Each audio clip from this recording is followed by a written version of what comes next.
Alright, who you picking? I got... There you go. Let's do it. Yep. Let's do it. Music, hold on.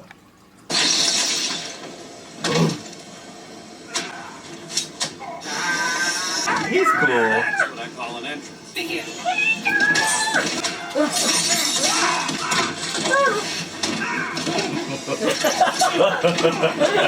My leg! I got it.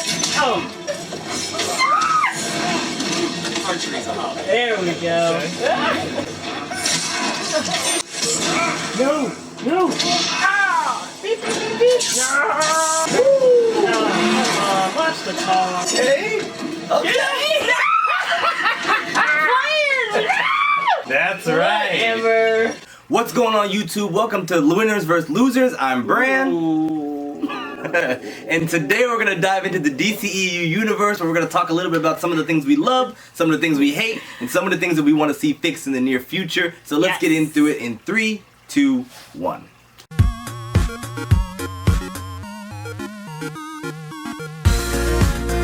First things first, we have to give our love and support to the DCEU. We have grown up with the DCEU, we've seen all of the TV shows, all the movies, played the games as you saw a little bit earlier, and we have a strong love for this entire DCEU and DC community. Tay, when it comes down to it, how do you feel about the DCEU currently as constructed? Go back to Batman Beyond, you go back to Justice League. Justice League was probably one of my favorite TV shows.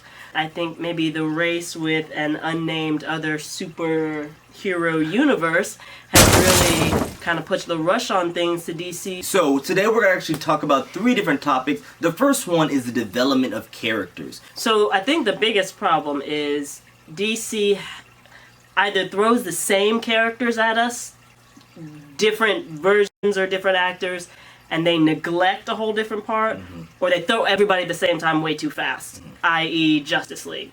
You have Batman and Superman and Wonder Woman were introduced, and then you kind of get to this movie and, oh, we want to keep up with everybody else, let's just throw these underdeveloped characters in, and it created a kind of like, okay, we have really no connection to any of these people. Nobody's really emotionally invested, so... Are there any characters in particular that you think stand out, have really developed in the right way, or... I like the way they've done Wonder Woman. Women, superheroes in general can sometimes be pushed to the side, but they really did a great revamp of her. I think my major character, the primary one I have a biggest issue with, is Superman. He's a great character, but I just don't even like him at the moment. And it's really because if you look back to Justice League, like we were talking about, he's a charismatic guy, he's funny, he's a true leader.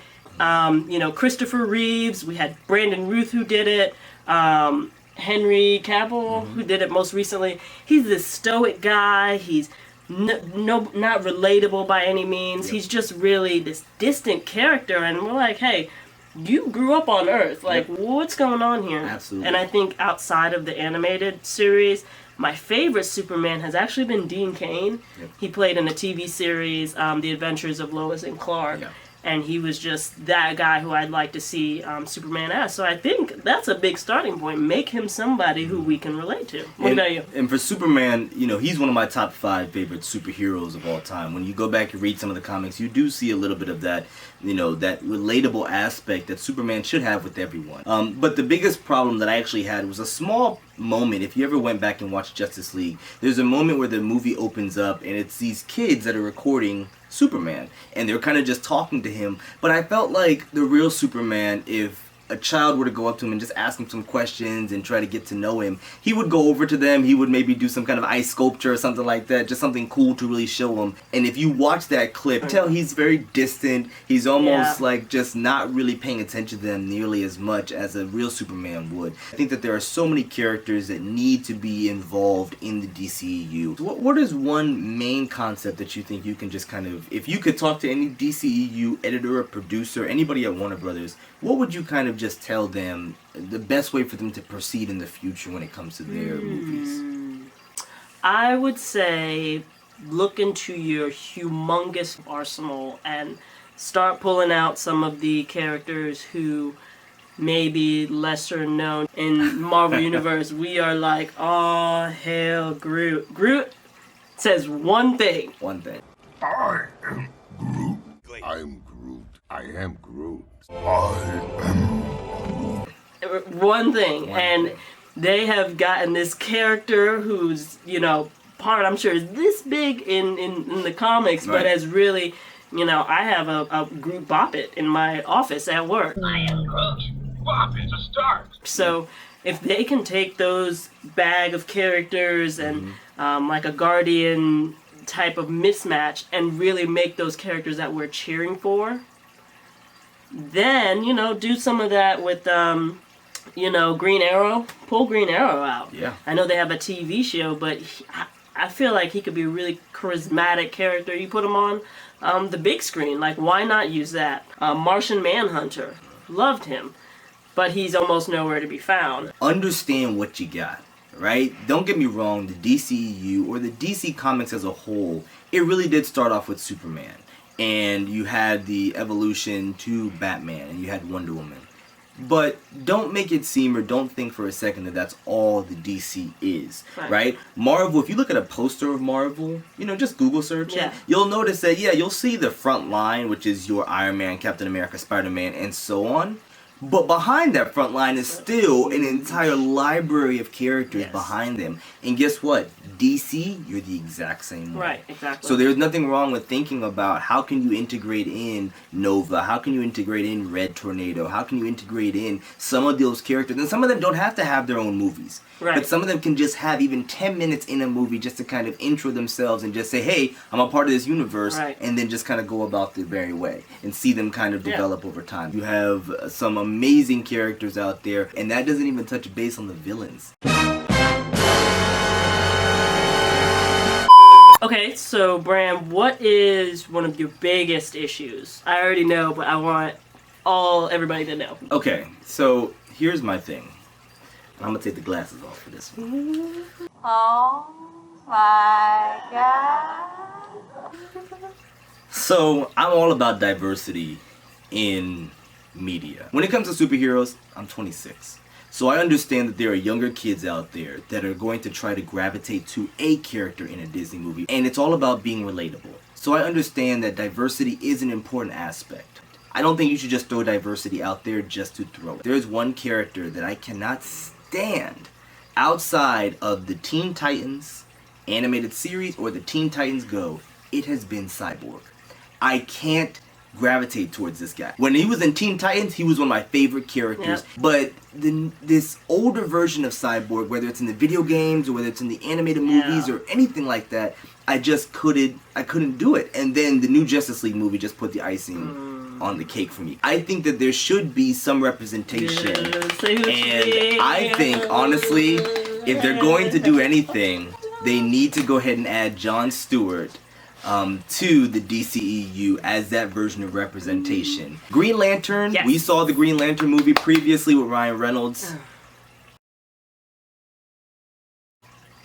I think that we can have a different level or a different layer to the Green Lantern character. He was just so cool. And he was the coolest. He was the coolest. I want to see Michael Jai White play him. He played in Spawn as well. And he would just fit the mold perfectly. Bring that swagger back in a little bit. And I think if you think about the Green Lantern that we're kind of picturing, he's very responsible, and I just like the way that he performed in that Justice League animated series. I think he was great. So it's not that I hate Cyborg, I just can't seem to gravitate towards him as a character, but I want to say if you want to add some diversity to that Justice League lineup, I think that you could probably go ahead and insert Jon Stewart in there. So one of the other key aspects when it comes to the DCEU is the world building. How do you feel that they've really taken the initiative to kind of expand upon some of these areas? I mean, do you really feel as if you've really felt a connection? I feel like for all of the characters who have such a mixed bag of backgrounds, like from different places, cultures, planets, so-and-so, we know so little about... I think the MCU, and I'm going to compare it to the MCU for a second, they have made sure to let us know where these locations are located. What are some key buildings to look out for? When it came to the DCEU, you don't really get that connection. I think they did well with Atlantis. Oh, yeah. In Aquaman, they really did a great job of bringing you in there. Atlantis, Zerbal, The fishermen, the brine, the deserters, the trench, and the lost nation. All of these kingdoms making up the rich, complex undersea world, with mysteries waiting to be revealed.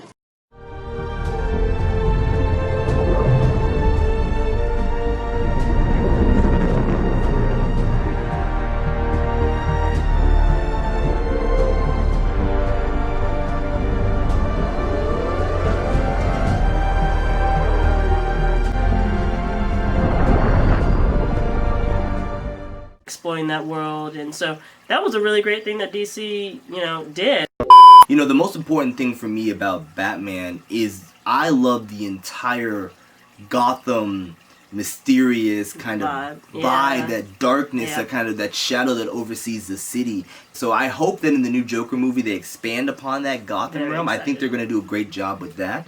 I just hope that they keep it going, because you can see in the trailer that they've already started to add some elements of world building in there, and that's what we want to see. We want to feel connected to this place. When I think of Gotham, I just think of black. Like and it's like there's more behind the darkness. Like the new trailer for the Joker movie, there's a sense of melancholy about it. You can get that, but it's still light enough to see day and stuff, So I think Batman's a dark character and Gotham is dark, but let's feel it in a different way. Yeah, absolutely. Like dark movies, and I think that's kind of that's kind of a metaphor for Gotham, right? Is that there's enough light where you can see, but not enough light to be able to step into the light. We'll see how this Joker film kind of plays in, and especially with the new Batman that we mentioned in one of our previous films. We're gonna see how that kind of plays in. Being able to see it. Yeah, so see the city. We like what you did with Atlantis. We just want to see more of that expanded out. So I think that don't be afraid, right? Because Life finds a way. Don't be afraid to get weird. We are fans of Guardians of the Galaxy, and when you think about the characters, you're kind of like, all right, so think for a second. Your favorite character in Guardians of the Galaxy, no matter who you are, was either Rocket Raccoon, or Groot. That's most people. Now, I love Drax too. But do you see how those characters were so basic? Most of the people out there have never heard of Guardians of the Galaxy. Most Marvel fans that I know have never heard of them. But you throw in some really catchy theme songs, you throw in some dry humor in there, and you throw in a playlist tree. Guardians and Volume 2. And it was just such a funky kind of, wait a minute, this isn't like Thor the Dark World. This isn't like Iron Man. This isn't like anything else we've ever heard. But it works. And is it weird that I think that opened the door to Ragnarok? Of course. Because it opened that space door. Right? It opened up the colors. When you hear that music, dong, dong, dong, dong, dong, dong, dong, dong, dong, dong, dong, dong, dong. So I think that the DCEU, you have the exact same way, because they have alternate universes that are much more defined, in my opinion. So in conclusion, do we love the DCEU? Yes, we love the DCEU. We love the DCEU. We're not one of those kind of comic fans where you have to either be Team Marvel or Team DC. No. We love both of them. However, we understand that the MCU has been represented a lot better, at least in film. In film. We're not going to dive into the animated series, because I'll tell you, DC has a handle. Runs them. These comics have been around 50, 60, 70 years at this point. So we are in no rush to see this Superman. You don't have to compete with any other studio. We hope to see a little bit more of what's been coming out more recently, and less of what was coming out about 4 or 5 years. Overall, are you excited for it? Yeah. Awesome. So thank you all so much for tuning in. Like, comment, subscribe. Tell us, what character do you want to see introduced in the DCU? How do you fix the DCU? Yeah, what are you saying? Exactly. Keep it clean, keep it cool, and we'll talk to you guys soon. So, of course, I'm the winner. Okay. And thank you all so much for tuning in. See y'all next time. Peace. Oh, there it is. There it is.